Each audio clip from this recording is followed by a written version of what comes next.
Hey guys, welcome back to Man Time. It is almost summertime, and it is hay cutting time. Man, I'm not ready for this. I don't feel ready. I've got the Rona 15 going on here, similar to the Freshman 15 for you college kids out there. But if you found this channel, you're interested in living off-grid, homesteading, finding a piece of land, learning how to run it, and all the tools and stuff you need, and kind of the things to help you on your journey to becoming a landowner. And that's kind of what I've been going through for the last 12-15 years. And I've been cutting hay. I bought this property not planning to do that, and ended up with this hay cutter. And I've got some videos on how to maintain it and how to maintain your tractor and the hay rake and all that other stuff. I'll go through some of that in this video, and then in the next couple videos I might make this a series on how to cut hay and how to maintain your equipment and stuff like that. I won't go in depth on the maintenance to it. I've already done the maintenance on these, and typically I'll do it prior to the cutting, and I just did it about a week ago.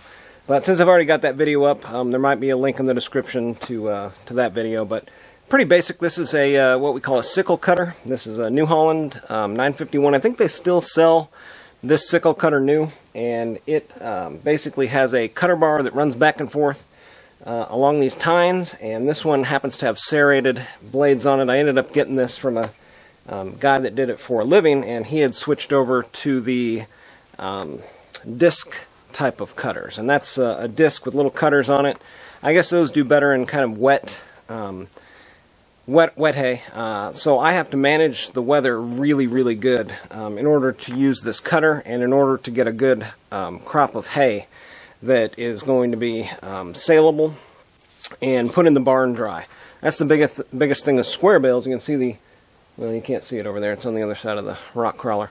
But square baler, New Holland 373 hay liner, I believe. And it's a wire tie square baler. I've also got a brush hog hay loader, roll-a-bar, hay rake, New Holland. I really like New Holland stuff. I worked with some people that have done hay. Talked to a lot of people that have done hay in order to kind of figure all this stuff out. So New Holland makes really good hay equipment, and this one here, like I said, is still something that New Holland carries all the parts for, and yeah, it's in really good shape. So let's get the tractor fired up and go cut some hay, huh? Welcome to Man Time.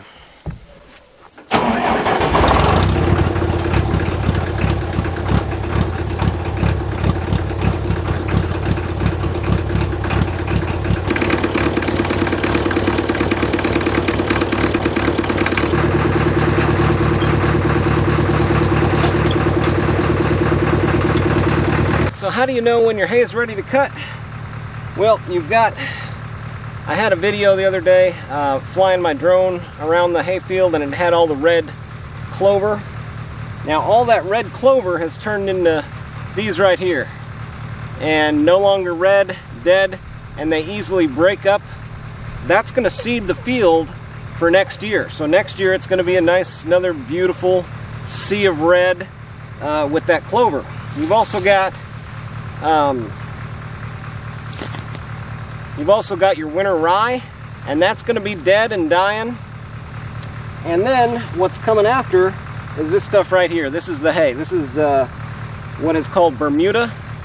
And so now you can see it is just a nice sea of green with this actual Bermuda grass. It's still going to have some of the rye stalks in it, and that's going to make the bales a little bit lighter. And typically what I'll do is I'll sell my first cut bales for $1 cheaper a piece than the second and third cut, due to that right there making them a little bit lighter, and these aren't really going to have the nutrients that my customers, typically horse owners, are going to want, and this is what's going to have the nutrients and the proteins and stuff in it that the animals are really going to benefit from. So that's how you know when to make that cut, when it's ready to be cut. So let's bring the tractor over here, get that hay cutter laid down, and show you how to adjust it, and then we'll cut some hay.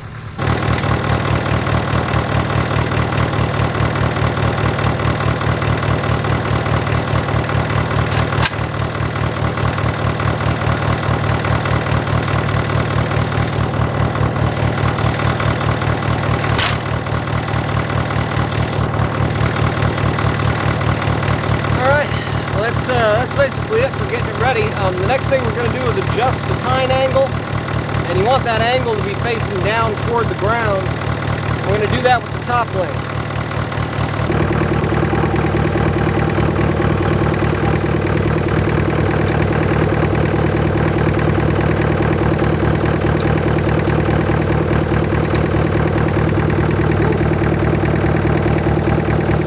Alright, so as I tighten that up, it's bringing that angle down on the cutter bar.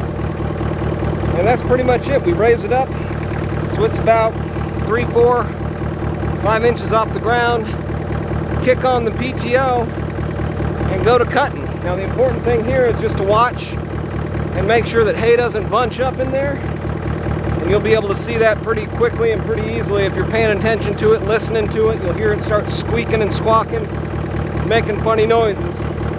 But yeah, let's try it out.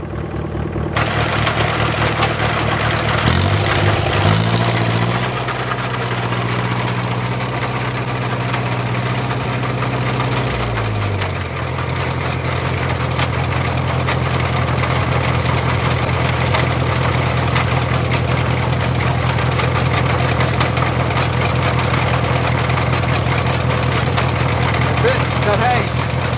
Alright, so that's the deal. You make one pass around counterclockwise, and then you switch around, lay the cutter down, come right over the path that you just drove over, and then you just take it around clockwise the rest of the way till you get to a little spot in the middle, and then just back and forth, and you should be good to go. Let's do it.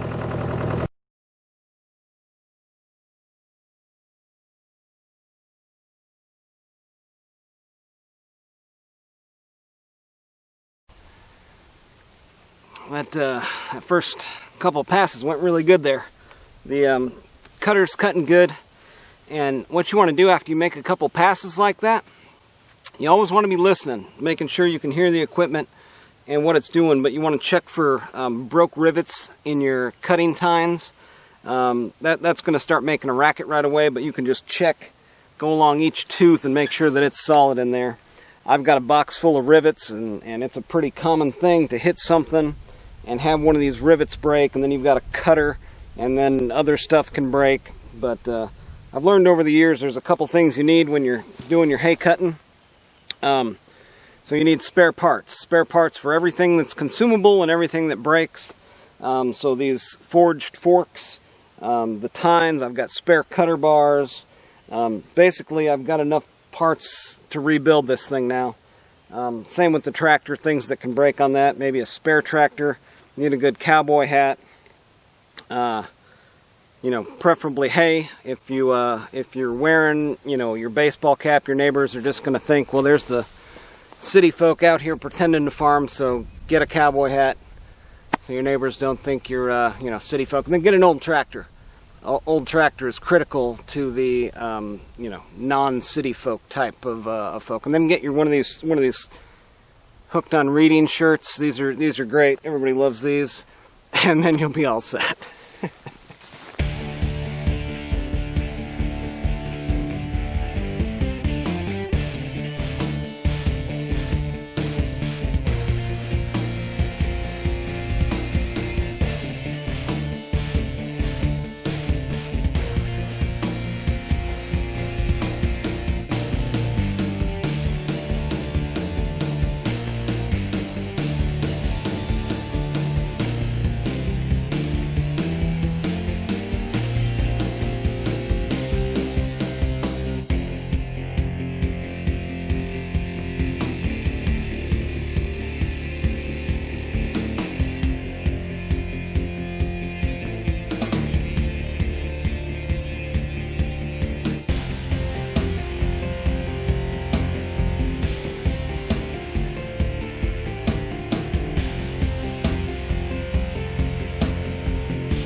All right, so here's our first major fail of the cut here, and you can see what happened.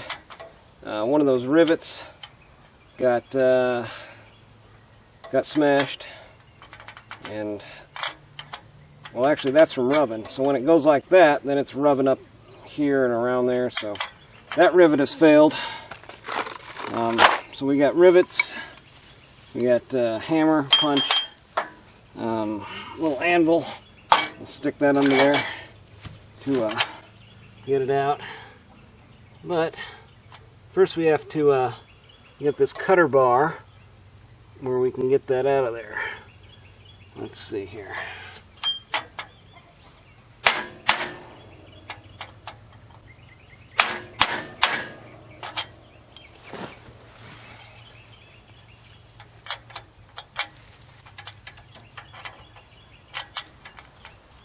Right there. All right.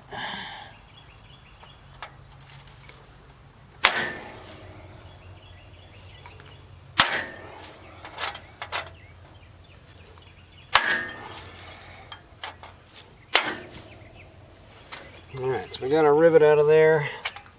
Now we got to try to get our rivet out of here. And that one is kind of jacked up too. We'll just go ahead and replace both of them at the same time. We'll get a grinder over here and grind that off. We'll actually look at a different way to get this rivet out of here. If you don't have anything, you're out in the field, you need a way to get that rivet out of there, you can use another big punch like that and just drive it out.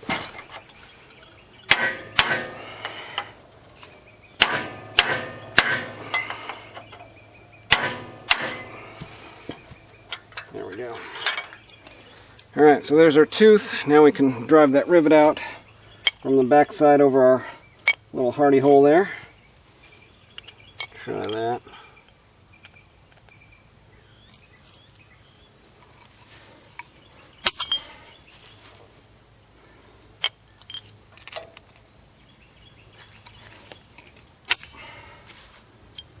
Alright, so there's our rivets out. And now we just have to get this one lined back up.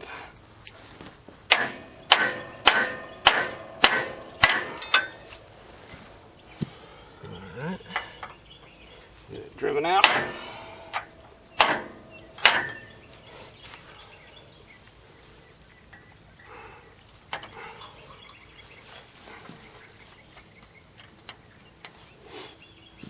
Okay. Now, we just have to reattach that with a couple of these. Easy breezy.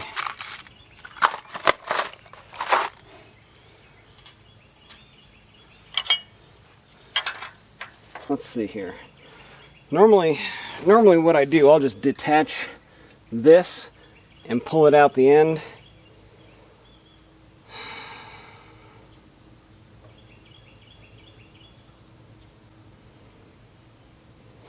Actually, you detach it.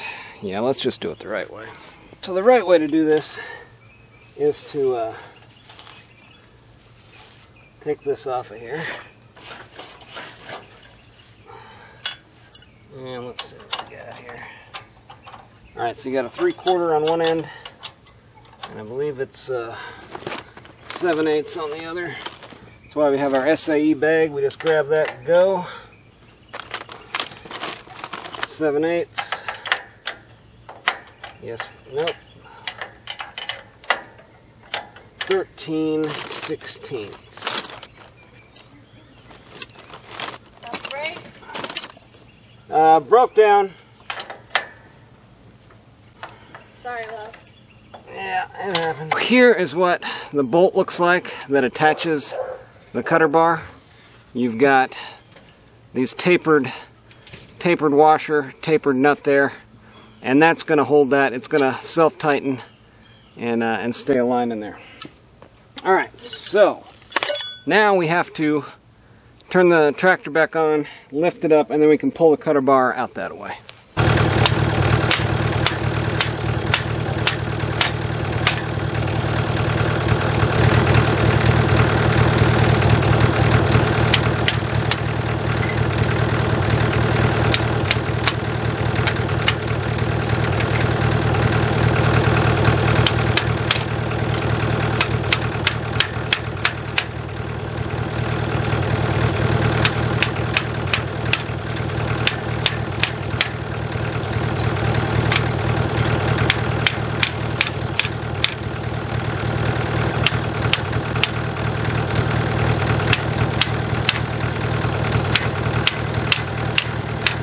so this is the best way to do this here.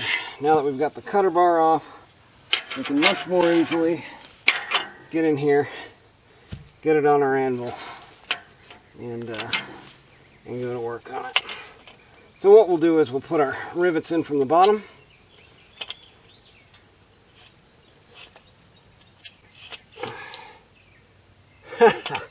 Hardy hole.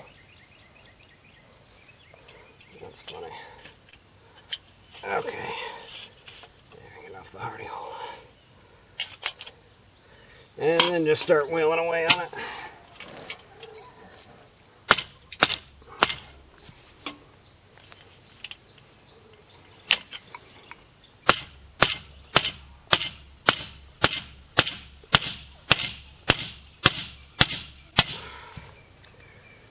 Alright, next.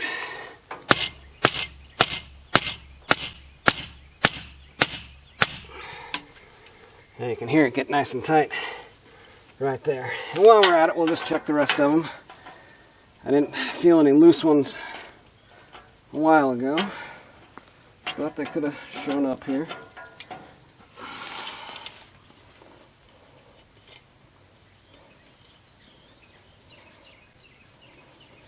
Okay, nothing down here. The ones that are prone to coming loose and breaking rivets are down here.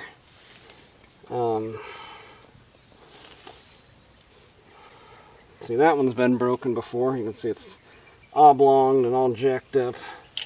Oh, see, we got a loose one there. Okay.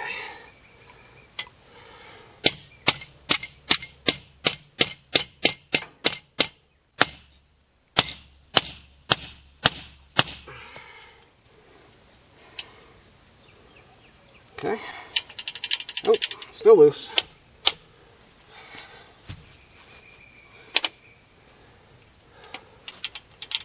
Oh, they're both loose. Okay. Huh?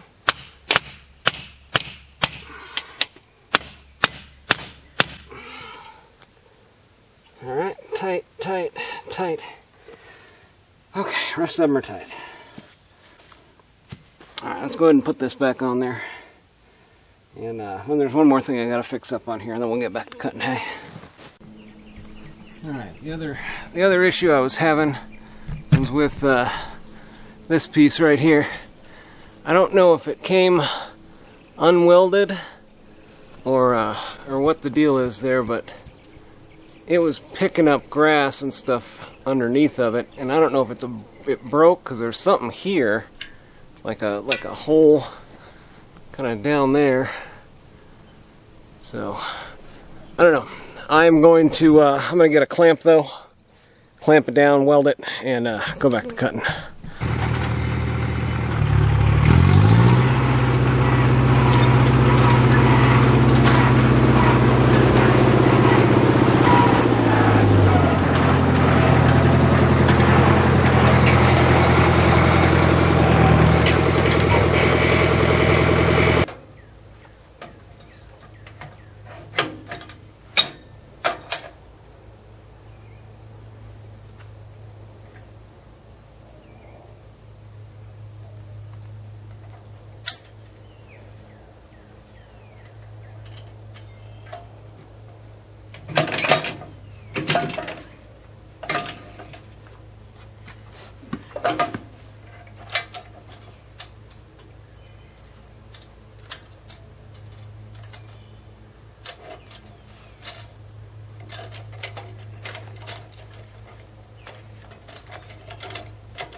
Man, That was fun, wasn't it?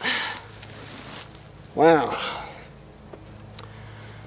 Yeah, I sure feel like a whipped little pup, but that is more often than not a common time out here in the hayfield. Stuff breaks. It's the mantra of man time almost. Run it, break it, fix it, repeat. That's just kind of the way it goes. But was it worth it? Yeah, that's a fully cut field there. All I had to do was pop a couple rivets there. I had to pull out the cutter bar to get that tooth loose, and then to get that bar on the anvil, and then hammer those rivets in. But successful repair there. A successful repair on the tip, that piece that was just kind of hanging off and jamming up with stuff. Welded that up, weld held for the rest of the field, and pretty good day all in all. So it's a whole lot more rewarding when it doesn't come easy. I don't know. That's a pretty common phrase. I'm phrasing it wrong, but you know, it is. So, anyways, thanks for joining me today, guys. Get out there, have you some man time too. Thumbs up, subscribe, like. You know, if you like what I'm doing, this isn't my full-time job. I get off work, I come out on the farm here and out on the land and work it, and you know, bringing you guys with me. Maybe somebody likes it. If you do, you know, thumb it up, whatever.